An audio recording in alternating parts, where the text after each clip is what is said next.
Did you know that faith comes by hearing, and hearing by the Word of Yah? My goal is to bless you with the Word. Listen to it while you're driving. Listen to it while you're walking along the way. Listen to it when you lay down at night. Listen to the Word.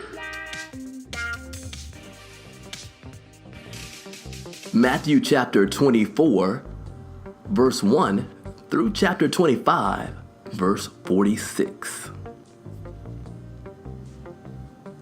As Yahawashi left the temple and was going away, his talmidim came and called his attention to its buildings. But he answered them, "You see all these? Yes, I tell you, they will be totally destroyed. Not a single stone will be left standing." When he was sitting on the Mount of Olives, the talmidim came to him privately. "Tell us," they said, "when will these things happen? And what will be the sign that you are coming and that the Olam Hazeh is ending?" Yahawashi replied, "Watch out. Don't let anyone fool you, for many will come in my name saying, 'I am the Messiah,' and they will lead many astray. You will hear the noise of wars nearby and the news of wars far off. See to it that you don't become frightened. Such things must happen, but the end is yet to come. For peoples will fight each other, nations will fight each other, and there will be famines and earthquakes in various parts of the world. All this is but the beginning of the birth pains. At that time, you will be arrested and handed over to be punished and put to death, and all peoples will hate you because of me. At that time, many will be trapped into betraying and hating each other. Many false prophets will appear and fool many people, and many people's love will grow cold because of increased distance from Torah. But whoever holds out till the end will be delivered. And this good news about the kingdom will be announced throughout the whole world as a witness to all the Goyim. It is then that the end will come. So, when you see the abomination that causes devastation spoken about through the prophet Daniel standing in the holy place, let the reader understand the allusion. That will be the time for those in Yahawashi to escape to the hills. If someone is on the roof, he must not go down to gather his belongings from his house. If someone is in the field, he must not turn back to get his coat. What a terrible time it will be for pregnant women and nursing mothers. Pray that you will not have to escape in winter or on Shabbat, for there will be trouble then worse than there has ever been from the beginning of the world until now, and there will be nothing like it again. Indeed, if the length of this time had not been limited, no one would survive. But for the sake of those who have been chosen, its length will be limited. At that time, if someone says to you, "Look, here's the Messiah," or "There he is," don't believe him.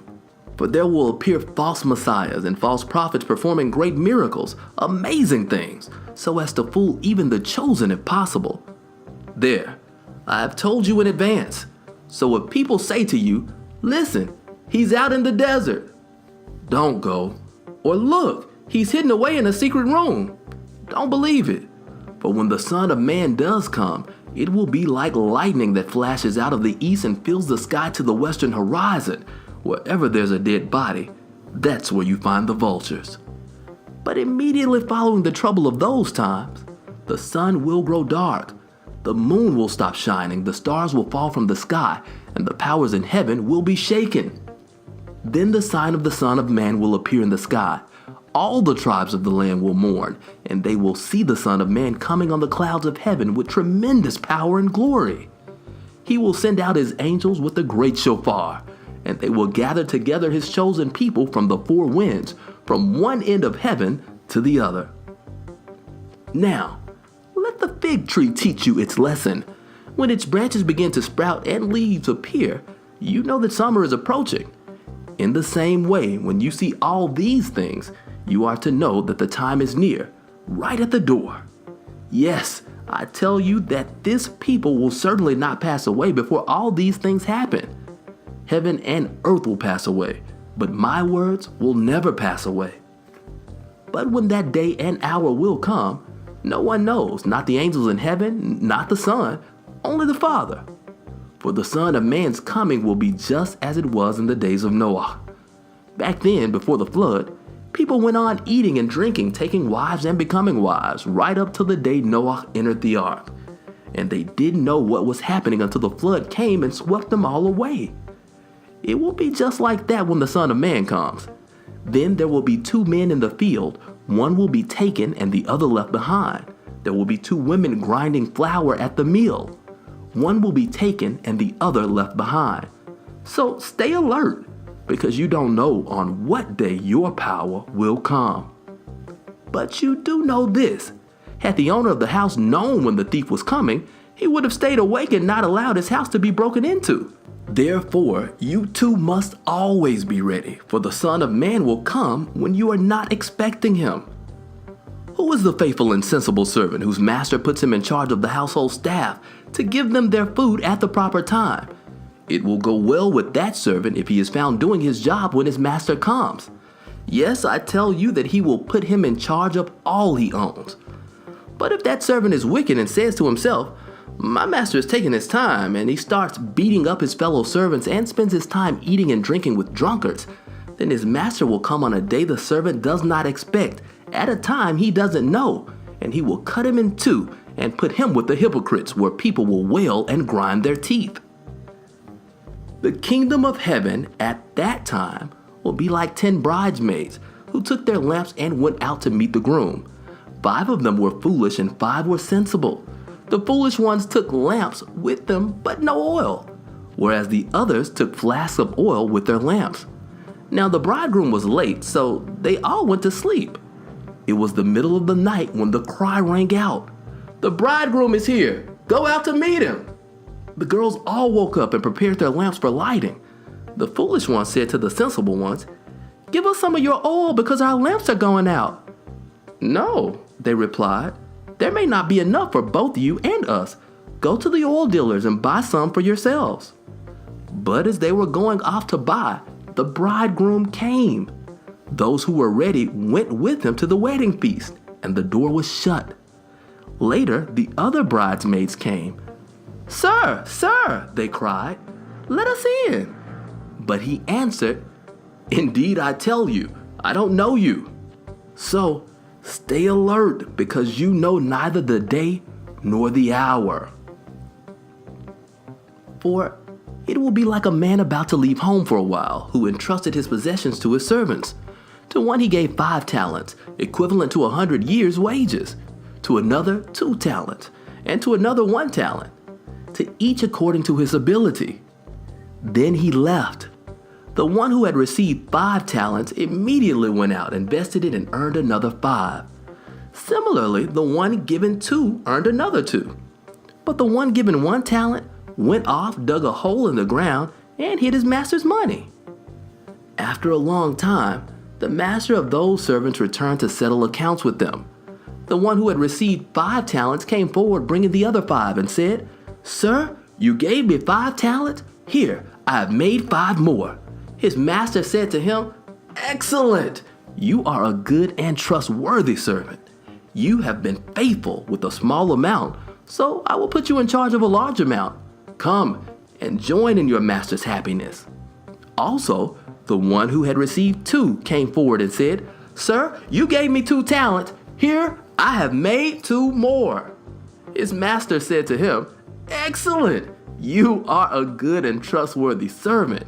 You have been faithful with a small amount, so I will put you in charge of a large amount.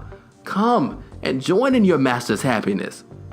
Now, the one who had received 1 talent came forward and said, "I knew you were a hard man. You harvest where you didn't plant and gather where you didn't sow. I was afraid, so I went and hid your talent in the ground. Here, take what belongs to you." "You wicked, lazy servant," said his master. "So you knew, did you, that I harvest where I haven't planted and that I gather where I didn't sow seed? Then you should have deposited my money with the bankers, so that when I returned I would at least have gotten back interest with my capital.